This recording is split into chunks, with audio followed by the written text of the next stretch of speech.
Several years ago, when I was in high school, I couldn't even kiss a girl unless the planets were aligned.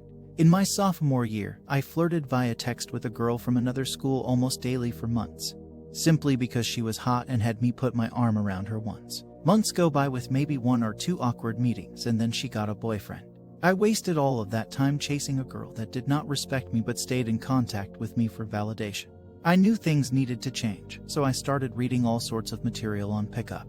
It took me a long time to sort through the gimmicks and misinformation, and the transformation has taken me beyond where I thought I could be. My life isn't amazing, but finding girls to sleep with is a non-issue for me, and I couldn't have done it without knowing what I know now. I haven't perfected my game, but I've gotten really damn far. If I could go back and talk to my high school self, I would have boiled everything down to 10 steps, and you should already be familiar with the first. 1. Be attractive. I'm not saying you have to look like a male model.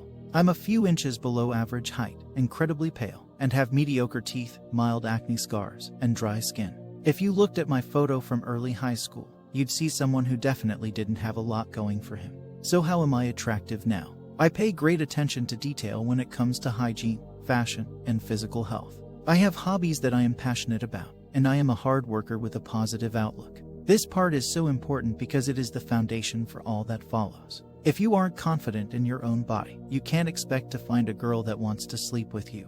Assume that others know you are attractive. When you take care of your body, both physical health and mental health, and dress as well as I do, you'll know when you're looking your best. You might not be Brad Pitt, but you're as well put together as you reasonably can be, and women will notice. If you put a lot of effort into who you are as a person, don't act like anything less. You are an interesting person who has done interesting things, so act like it. Otherwise, you are your own worst enemy. 2. Put yourself on the market. Wasting all of my energy on one girl who seemed out of my league did not get me results. I wasn't about to wait for the right girl to walk into my life, because it just wasn't happening for me. I was not social enough to get that kind of attention without trying. So in addition to going out as much as I could, I signed up for online dating. Tinder and OkCupid have been my bread and butter. Lots of guys avoid online dating because of this slightly outdated logic. If you were an attractive girl that everyone already wanted to be with, you probably won't use a lot of Tinder. But going from not approaching to suddenly hitting on strangers in broad daylight.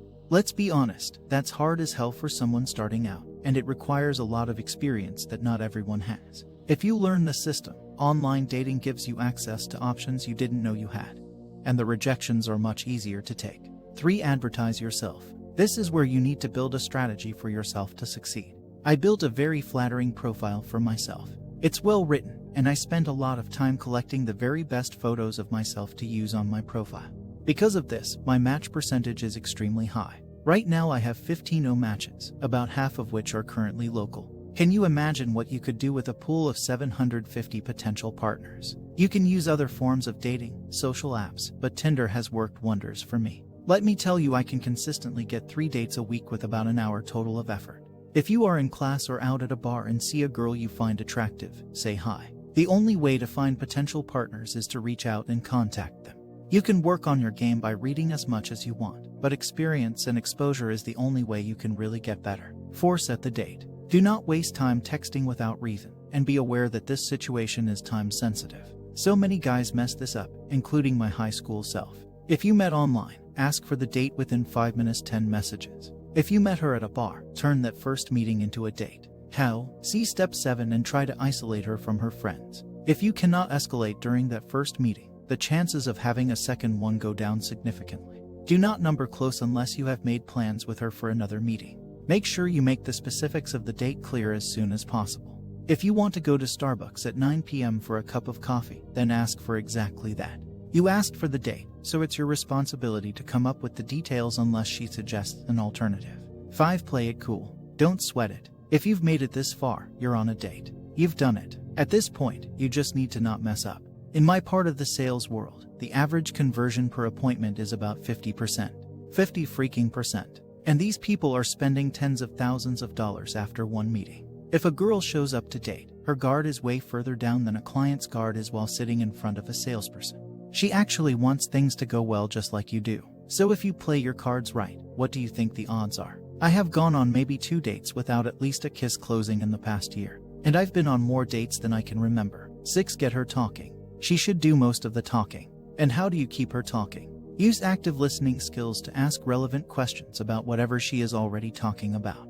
People love talking about themselves, it's our favorite topic. I used to think I needed to tell girls cool stories about myself to impress them, but you don't need to do that at all. In fact, unless she asks you, you shouldn't whip out any long story about yourself at all. To lead the conversation, your job is to maintain strong eye contact, use good body language, and ask some freaking questions. The majority of your conversation should be built off of tangents of hers. If you do this right, you can make jokes and observations, tell her about yourself, tease her, and give compliments with ease because she'll be more invested in what you have to say. Don't use too many fillers. If there is silence, be comfortable with it and let it sit until you think of something to say. You're in no rush. Eventually, you'll both build a rhythm and feel very comfortable around each other. 7. Do not stay in one place. I learned this from years of reading old school game material, and it has become one of the most important aspects of my game.